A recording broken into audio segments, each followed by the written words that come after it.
دیکھیے صدقہ جاریہ تو اس کو کہتے ہیں کہ کوئی ایسا کام کہ جس کا ثواب کسی انسان کے فوت ہونے کے بعد بھی مسلسل ملتا رہے اس کو، ورنہ اصل قاعدہ تو یہ ہے کہ موت آ گئی تو اب آپ کا جو ہے وہ جو امتحان کا وقت تھا اور جو کچھ کمائی کرنے کا وقت تھا وہ تو ختم ہو گیا۔ جیسے امتحان میں کہتے ہیں کہ بس سٹاپ رائٹنگ، اب وہ آپ کی رائٹنگ تو ختم ہو گئی۔ البتہ بعض اعمال ایسے ہیں کہ جن کے اثرات بعد میں بھی پھیلتے رہتے ہیں، اچھے اثرات، تو اس کے جو ہے اللہ تعالیٰ کی طرف سے اس کا ثواب بھی اس شخص کے مرنے کے بعد بھی اس کے حساب میں درج ہوتا رہتا ہے۔ بہترین صدقہ جاریہ نیک اولاد ہے۔ اگر آپ نے اپنی اولاد کی پرورش صحیح کی ہے، انہیں مسلم اور مومن بنا کر اٹھایا ہے، وہ اللہ کے فرما بردار متقی بندے ہیں، تو یہ جو ان کا وجود ہے، ان سے جو بھی نیکی پھیلے گی، ان سے جو آگے تقویٰ پھیلے گا، ان سے جتنا بھی بھلائی کا آگے فروغ ہوگا، اس کا ثواب آپ کو ملتا رہے گا۔ تو سب سے بڑا صدقہ جاریہ جو ہے وہ نیک اولاد ہے۔ اب اس کے علاوہ ایک صدقہ جاریہ مثلاً یہ کہ ایک شخص نے ایک دینی جو ہے درسگاہ قائم کر دی، زمین وقف کی، عمارتیں بنائی، دینی درسگاہ، اب یہ درسگاہ جب تک چلے گی اس کے حساب میں جو ہے اس کی نیکیاں جو ہے درج ہوتی رہے گی۔ اسی طرح دعوت و تبلیغ کا کام ہے۔ آپ کی دعوت و تبلیغ کے نتیجے میں جن لوگوں کو بھی ہدایت نصیب ہوئی، اب ان کی نیکیوں کا بھی اجر و ثواب آپ کو بھی ملتا رہے گا، اور وضاحت کے ساتھ کہا گیا ہے بغیر ان ينتقص من اجرہ شیء، وہ جو نیکی کریں گے ان کے اجر میں کوئی کمی نہیں ہوگی۔ یہ نہیں ہوگا کہ ان کے اجر میں سے جو ہے وہ دعوت اور تبلیغ کرنے والے کو اجر ملے گا، بلکہ یہ کہ اس کا اجر بھرپور اس کو ملے گا، اور اس کو اضافی طور پر جو اس کو ملے گا۔ تو یہ ہے خیر کا کوئی کام غریبوں کے لیے، عوام کے لیے، جیسے پرانے زمانے میں ہوتا تھا کہ پل بنا، چاہ بنا، مدرسہ، تالاب بنا۔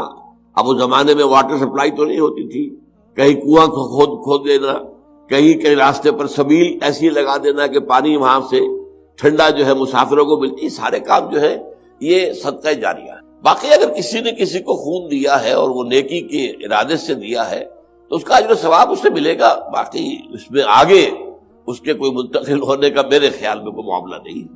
کوئی اطاعت اللہ کی اطاعت سے آزاد نہ ہو۔ لا طاعت لمخلوق فی معصیت الخالق، مخلوق میں سے کسی کی کسے باشد، والدین ہو، وہ بیوی کے لیے شوہر ہو، شوہر کے لیے بیوی ہو، اساتذہ ہو، پیر و مرشد ہو، کسے باشد، حاکم ہو، حکمران ہو، کوئی بھی ہو، کسی کا حکم بھی نہیں مانا جائے گا اللہ تعالیٰ کے حکم کے خلاف، کسی ایسے معاملے میں جہاں اللہ کے حکم کی خلاف ورزی لازم آ رہی ہو۔ یہ حضور صلی اللہ علیہ وسلم نے اس کو جس طرح جامع الفاظ میں اننشیٹ کیا وہ میں نے آپ کے سامنے بیان کیے کہ لا طاعت لمخلوق فی معصیت الخالق۔ یہ بڑا واضح ایک سٹیٹمنٹ ہے کہ مخلوق میں سے کسی کی اطاعت نہیں ہے جس میں کہ خالق کی معصیت لازم آ رہی ہے۔ جہاں خالق کی معصیت نہیں ہے اطاعت کیجئے، اولو الامر کی کیجئے، اپنے بڑوں کی کیجئے، بزرگوں کی کیجئے، اساتذہ کی کیجئے، والدین کی کیجئے، بیوی شوہر کی کرے۔ لیکن یہ ہے کہ جہاں اللہ کا حکم آ جائے وہاں وہ اطاعت کا معاملہ جو ہے کسی اور کی اطاعت کا وہ ختم ہو جائے۔ اسی طریقے سے محبت کو اللہ کے لیے خالص کر لینے سے مطلب یہ نہیں ہے کہ کسی اور سے محبت نہ ہو۔ محبت کیجئے، اہل و عیال سے کیجئے، اولاد سے کیجئے، بھائی بند سے کیجئے، والدین سے کیجئے، اپنی قوم سے کیجئے، اپنے وطن سے کیجئے، یہاں تک کہ کوئی اگر مال و اسباب دنیا میں سے کوئی شے آپ کو پسند ہے تو قطعاً حرام نہیں ہے، لیکن تمام محبتیں اللہ کی محبت کے تابع ہو جائیں۔ جیسے کہ سورہ بقرہ میں ارشاد فرمایا کہ والذین آمنوا اشد حبا للہ، جو لوگ حقیقتاً مومن ہوتے ہیں وہ سب سے زیادہ محبت اللہ کے ساتھ کرتے ہیں۔ ساری محبتیں اللہ کی محبت کے تابع ہو جائیں۔ کسی کی محبت اللہ کی محبت سے بالا نہ ہو، بلکہ بالا ہونا تو ایک زیادہ بڑی حقیقت ہو جائے گی، کسی کی محبت بھی اللہ کی محبت کے برابر نہ آ جائے، یہی شرک ہے۔ تمہارا جو یہ سنگھاسن ہے دل کا، اس پر سب سے بالا محبت جو ہے وہ اللہ کی رہے، باقی محبتیں تابع ہو جائیں، تو یہ تو ہوگا توحید فی المحبت۔ اور اگر کسی اور کی محبت برابر آ گئی تو اس کے معنی ہو گئے کہ یہ شرک ہے فی المحبت۔ تو یہ شرک فی الاطاعت اور شرک فی المحبت، ان دونوں کو جمع کر لیجئے تو یہ ہے شرک فی العبادت۔ وَلَا يُشْرِكْ بِعِبَادَةِ رَبِّهِ أَحَدًا، سورہ کہف کی جو آخری آیت ہے، قُلْ إِنَّمَا أَنَا بَشَرٌ مِثْلُكُمْ يُوحَىٰ إِلَيَّ أَنَّمَا إِلَٰهُكُمْ إِلَٰهٌ وَاحِدٌ، فمن کان یرجو لقاء ربہ فلیعمل عملا صالحا ولا یشرک بعبادت ربہ احدا. یہ اللہ تعالیٰ کی بندگی میں شرک نہ کرنا، اللہ کی عبادت میں کسی کو شریک نہ ٹھہرانا، یہ ہے در حقیقت شرک. توحید فی العمل، توحید فی العمل کا تقاضا ہے کہ صرف ایک اللہ کے بندے بن جاؤ، تمہارا مطلوب و مقصود وہ ہو، تمہارا محبوب حقیقی وہ ہو، تمہارا معبود حقیقی وہ ہو، تمہارا مطاع حقیقی وہ ہو، ساری اطاعتیں اس کی اطاعت کے تابع، ساری خواہشات اس کے احکام کے تابع، ساری محبتیں اس کی محبت کے تابع.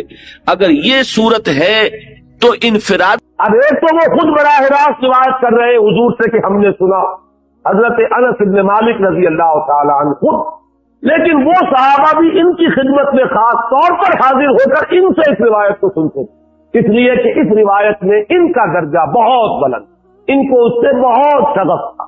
تو صحابہ جو براہ راست حضور سے سن چکے وہ بھی ان کے پاس جا کر خاص طور پر اس حدیث کو سنا. چنانچہ یہ روایت جو متفق علیہ ہے، یہ امام بخاری جو اس کو لائے ہیں عن قتادہ عن انس بن مالک عن مالک بن صعصع رضی اللہ تعالی عنہ. حضرت انس بن مالک سے روایت موجود ہے مسلم شریف، براہ راست ان سے، لیکن یہ اس روایت کو بیان کر رہے حضرت مالک ابن صعصع رضی اللہ تعالی عنہ کے حوالے سے. روایت کیا ہے؟ ان النبی صلی اللہ علیہ وسلم حدثهم عن لیلۃ اسری بہ. اب دیکھیے یہ مرفوع حدیث ہو گئی. حضرت صعصع بیان فرما رہے ہیں کہ نبی اکرم صلی اللہ علیہ وسلم نے خود ہمیں سنایا، وہ حالات و واقعات سنائے جو اس رات کو پیش آئے جس رات سے انہیں لے جایا گیا. قال بینما انا فی الحطیم وربما قال فی الفجر.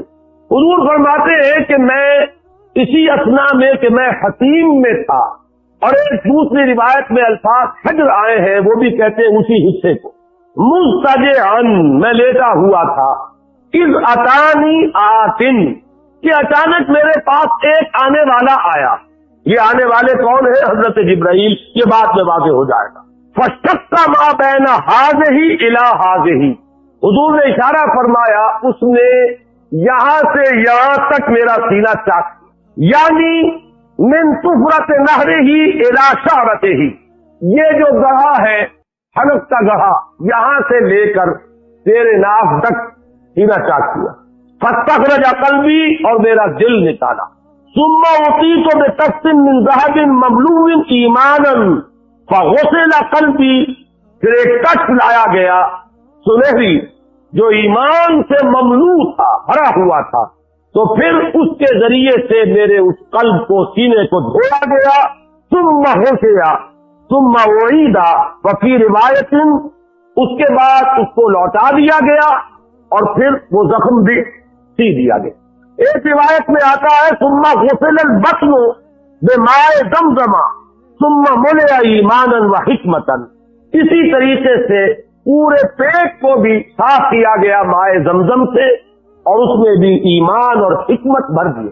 ثم اعطیت بدابۃ، پھر میرے پاس ایک چوپایا لایا گیا دون البغل فوق الحمار. جو بغل یعنی خچر سے تو کچھ چھوٹا تھا، اور حمار یعنی گدھے سے کچھ بڑا تھا. اب یہ تو سفید تھا. یقال له البراق، جس کا نام براق ہے.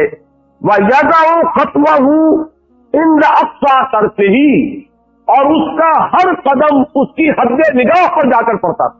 فَعِلْتُ عَلَيْهِ، میں اس پر سوار ہوا. فَانْطَلَقَ بِي جِبْرَائِیل، اب یہاں نام آ گیا، وہ آنے والے کون تھے.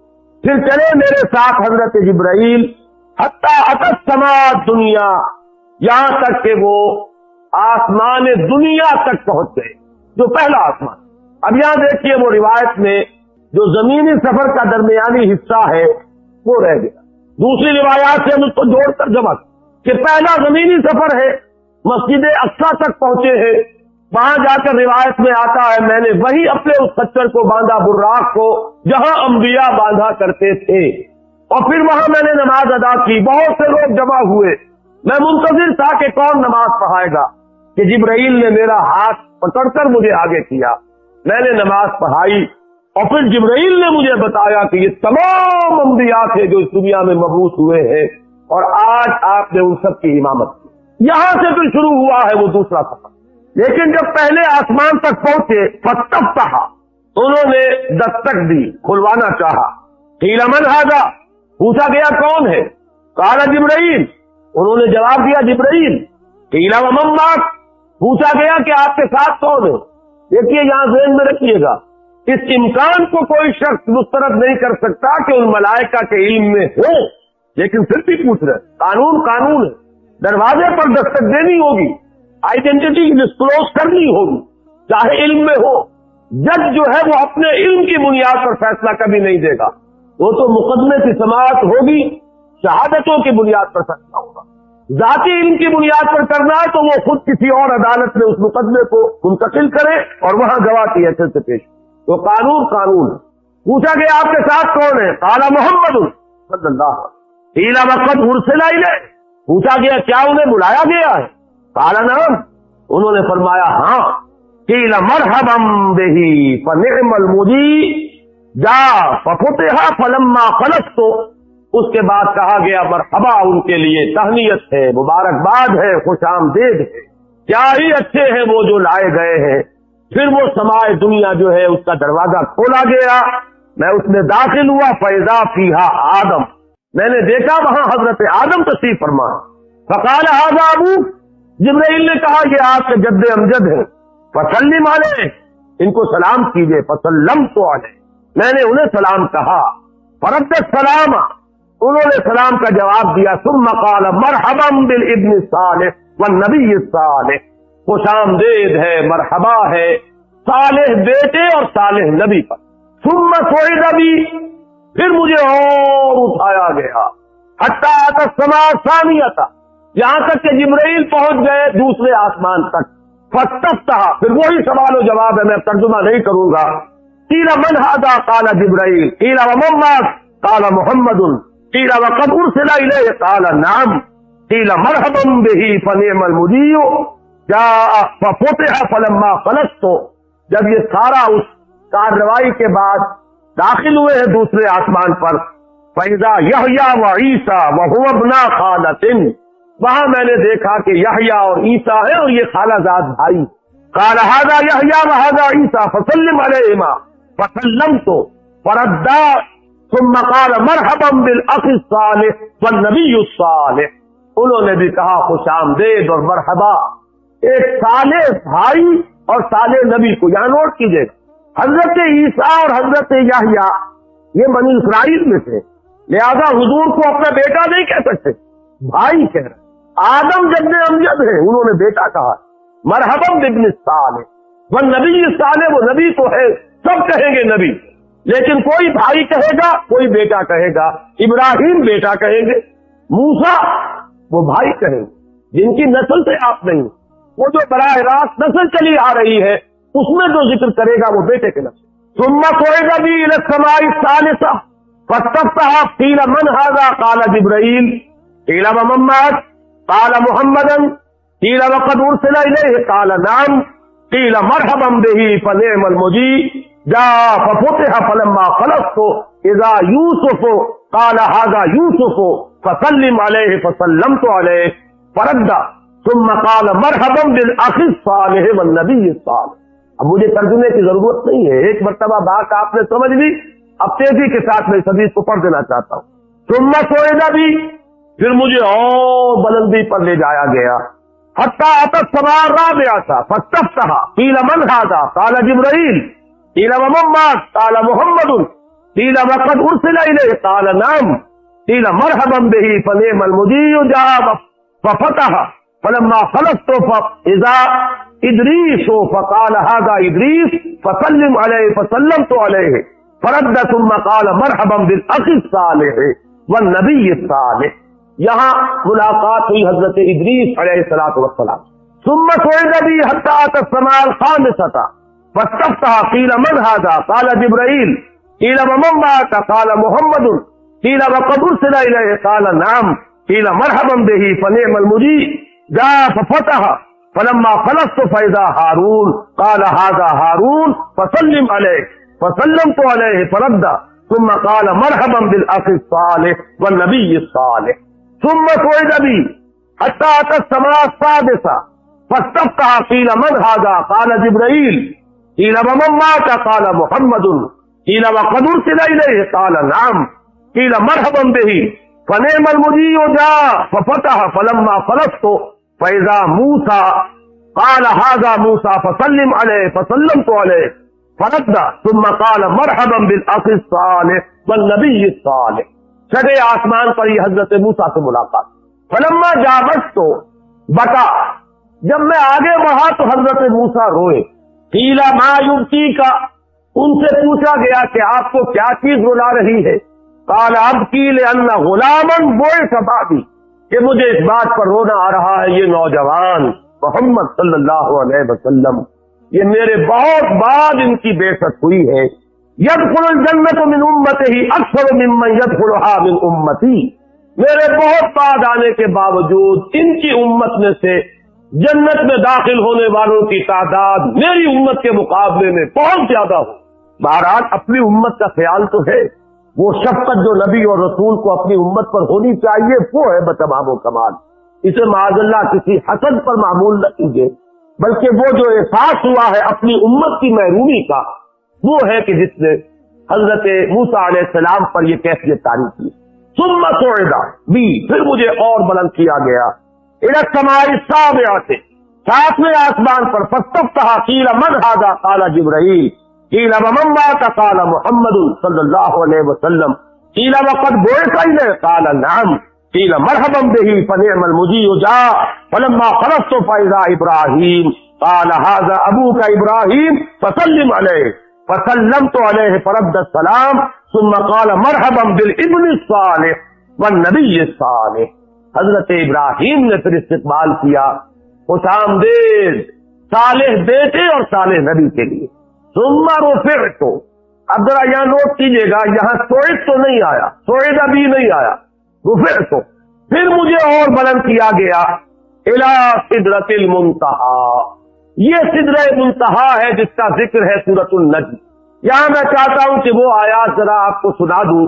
سورۃ النجم کی ابتدائی آیات کی تشریح اور تفسیر میں بہت اختلاف ہے. وہ مشکلات القرآن میں سے ہے, قرآن کے مشکل ترین مقامات میں. بہرحال ایک مشاہدہ ہے جو حضور کو کرایا گیا, وہ اس کا ذکر ہے. وہ کیا تھا میں اس سے بحث نہیں کر رہا. تو اس مشاہدے کے ضمن میں آگے چل کر فرمایا ما کذب الفؤاد ما رأى جو کچھ محمد نے دیکھا, ان کی نگاہوں نے دیکھا, ان کے دل نے اسے جھٹلایا نہیں. اس کی طرح میں اشارہ کر چکا ہوں. ایک ہمارا مشاہدہ ہوتا ہے کہ اس کے ساتھ وسوسے بھی ہوتے ہیں. جو دیکھ رہا ہوں یہ آگ ہے یا آگ کی سی صورت. آج کل تو میں نے دیکھے ہیں بہت سے لیمپ اس طرح کے بنے ہوئے کہ واقعتاً انسان کو نظر آتا ہے انگارے, ہر آدمی دھوکہ کھاتا ہے, لیکن ہے نہیں, کچھ بھی نہیں ہے. تو ہماری آنکھ تو دھوکہ دیکھتی ہے, لیکن نبی کا جو مشاہدہ ہوتا ہے وہ آنکھ اور قلب کی یکجائی کے ساتھ ہوتا ہے. اس میں کہیں کوئی فرق و تفاوت نہیں. ما کذب الفؤاد ما رأى افتمارونہ علی ما یری لوگوں کیا تم ان سے جھگڑتے ہو ان چیزوں کے بارے میں جو وہ دیکھتے ہیں. ان چیزوں کے بارے میں جھگڑا ہو سکتا ہے جو کہیں سے سنی سنائی ہو, لیکن تم جھگڑ رہے ہو محمد سے ان چیزوں کے بارے میں. افتمارونہ علی ما یری وَلَقَدْ رَآهُ نَزْلَةً أُخْرَى اور انہیں تو وہ مشاہدہ ایک بار نہیں ہوا, ایک بار اور بھی ہوا. کہاں ہوا؟ عند سدرۃ المنتہی, سدرۃ المنتہی کے پاس.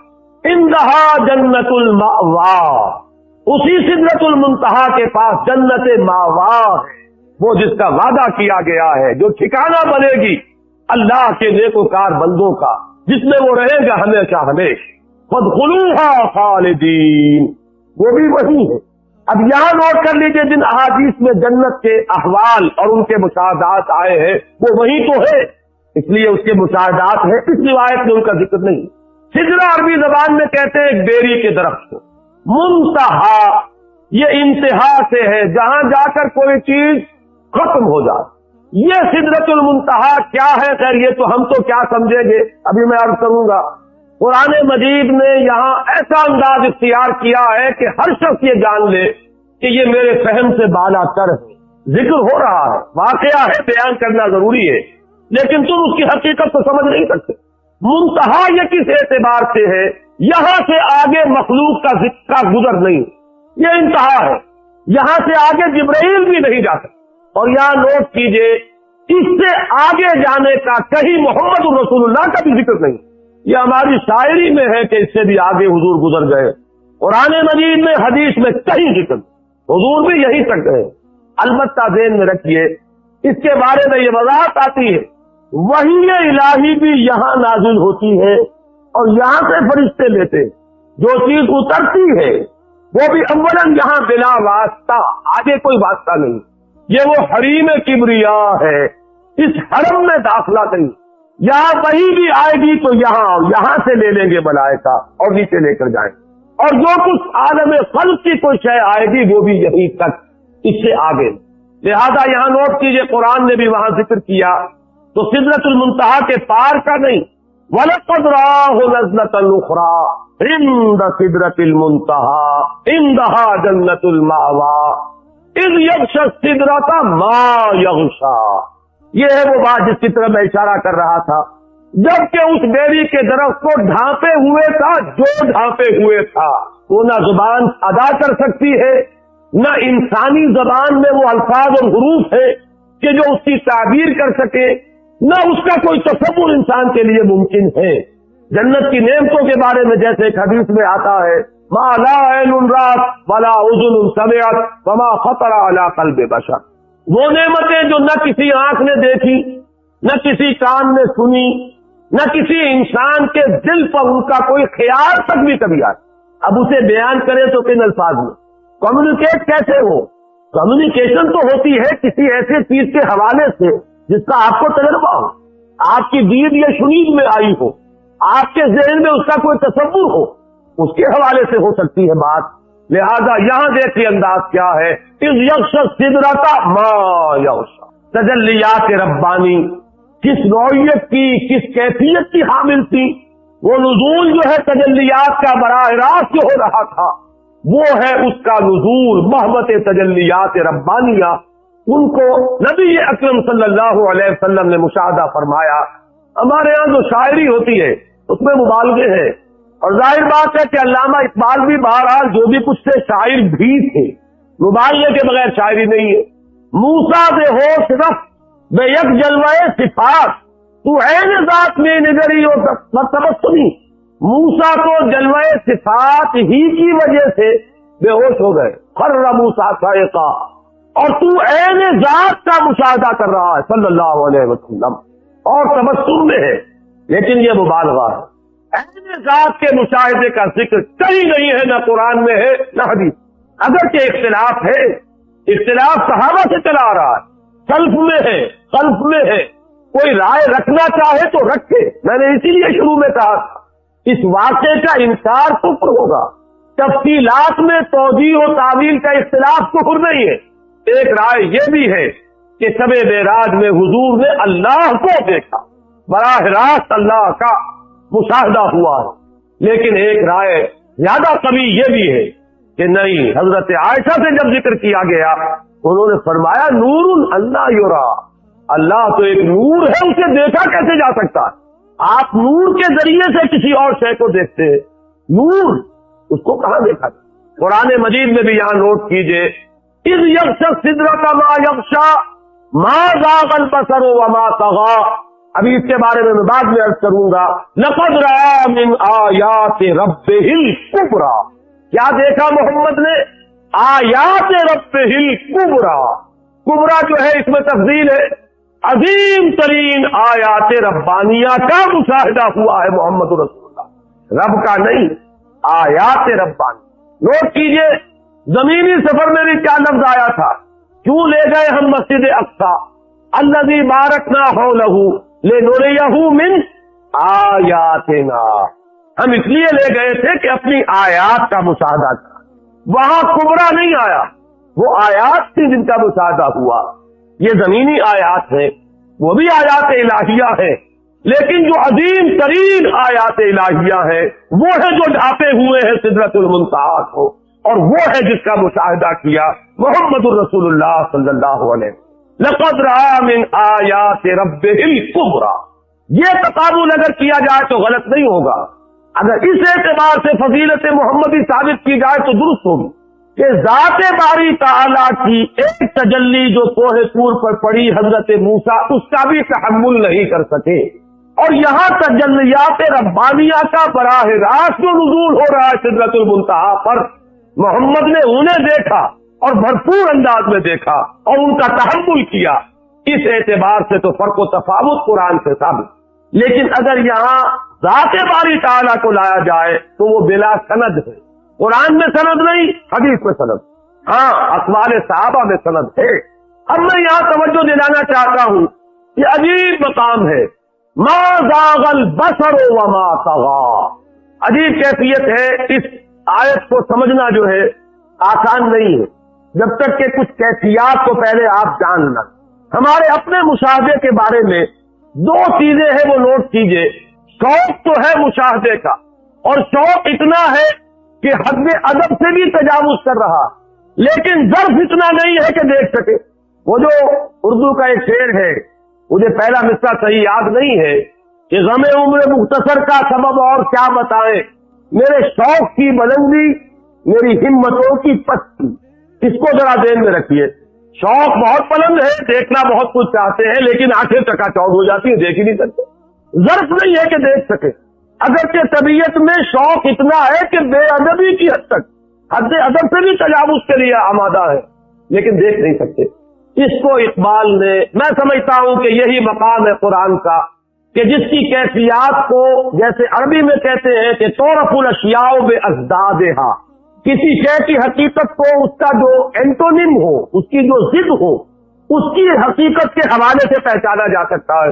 رات کی حقیقت دن کے تقابل سے سمجھ میں آتی ہے، اور دن کی حقیقت رات کے تقابل میں سمجھ میں آتی ہے۔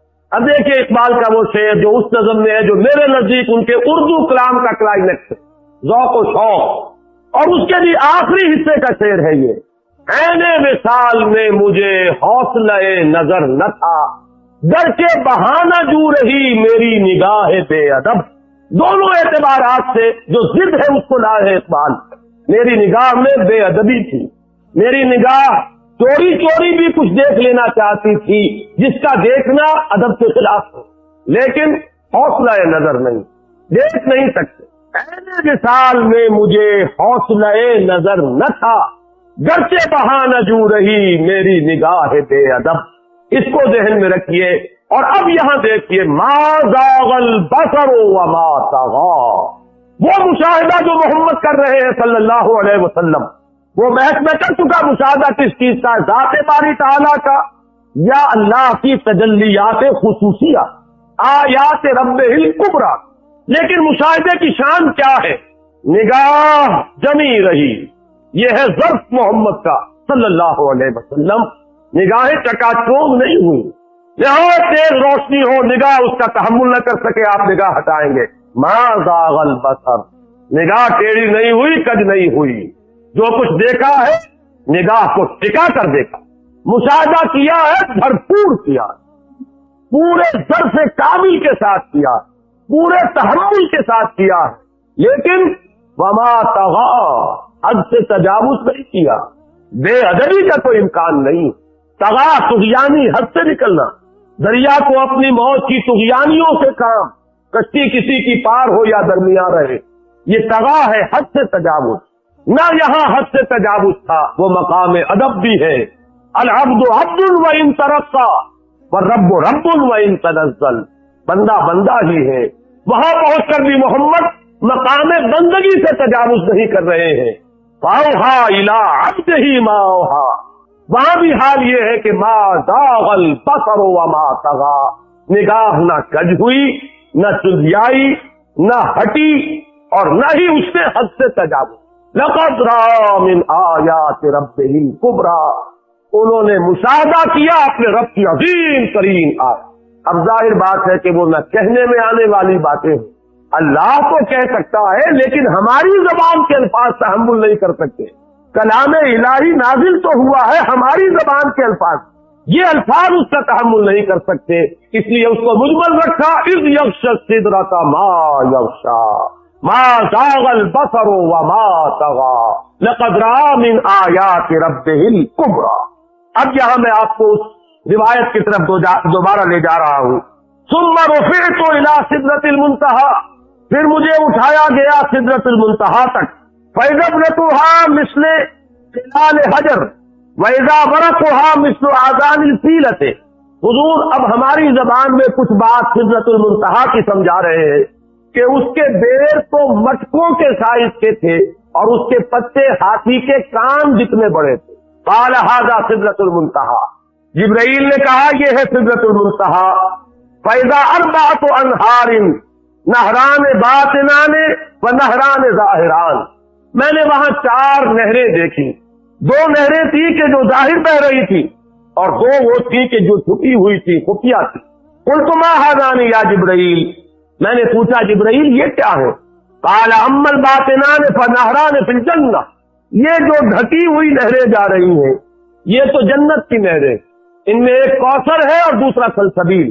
واما الظاہران فالنیل والفرات، اور یہ جو ظاہر ہے نہریں یہ وہ ہے جو دنیا میں جن کا تمہیں نظر آ رہا ہے پرتو مادی، اور وہ ہے دریائے نیل اور دریائے فرات۔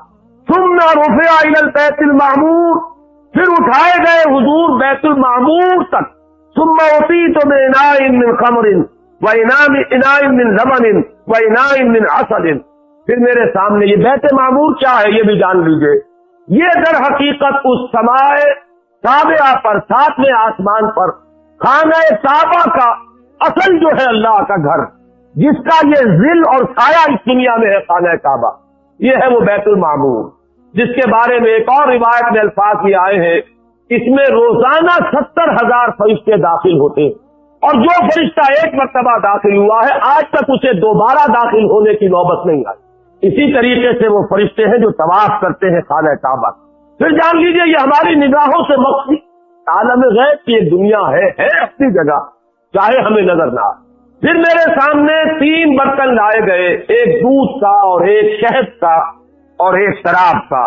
فاخذت اللبن، میں نے دودھ والا پیالہ اٹھا لیا۔ قال ہی الفطرہ، حضرت جبرائیل نے توثیق کی کہ یہ ہے اصل میں آپ کا انتخاب درست ہے، یہ فطرت ہے، فطرت اللہ التی فطر الناس علیہا، یہی جو فطرت انسانی سے قریب ترین شے ہے اس کا آپ نے انتخاب کیا۔ اتت انت علیہا و امتک، اسی فطرت پر اے محمد آپ بھی ہے، آپ کی امت بھی۔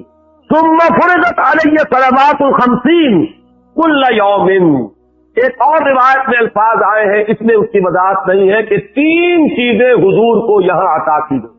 ایک تو 50 نمازیں جو فرض ہوئی، ایک دن رات میں 50 نماز، اور ایک سورہ بقرہ کی آخری 2 آیات جو تحفہ اللہ نے دیا محمد کو امت کے لیے صلی اللہ علیہ وسلم۔ آمن الرسول بما انزل الیہ من ربہ والمؤمنون کل آمن باللہ وملائکتہ وکتبہ ورسلہ، یہاں سے لے کر آخر تک فانصرنا علی القوم الکافرین تک، یہ 2 آیات یہ جنت کے خزانوں میں سے 2 خزانے ہیں جو شب معراج کو عطا ہوئے ہیں محمد رسول اللہ کو بطور تحفہ امت سے۔ اور تیسری بات یہ کہ اے نبی آپ کی امت کے لیے یہ خصوصی بات ہے کہ آپ کی امتیوں کے گناہ کبیرہ بھی بغیر توبہ کے معاف ہو سکیں گے۔ یہ خصوصی تحفے ہیں جو امت کے لیے لے کر آئے محمد صلی اللہ علیہ وسلم۔ 3 تحفے، نماز جو اس معراج میں فرض ہو رہی ہے، اور اسی کو حضور کہہ رہے ہیں الصلاۃ معراج المؤمنین، اہل ایمان کے لیے یہ بمنزلہ معراج۔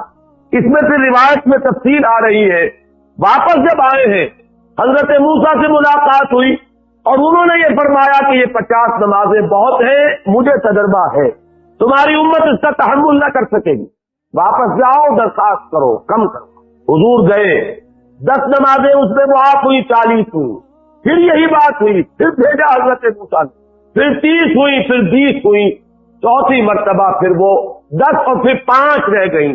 اس پر بھی حضرت موسیٰ نے یہ کہا اب بھی جاؤ، یہ بھی بھاری ہے۔ حضور نے فرمایا مجھے شرم آتی ہے، میں اتنی مرتبہ جا چکا ہوں، مزید اب جانے سے حیا محسوس کر رہا ہوں۔ تو ندا آئی کہ یہ 5 ہی 50 کے برابر ہے، ہمارے ہاں قول بدلا نہیں جا۔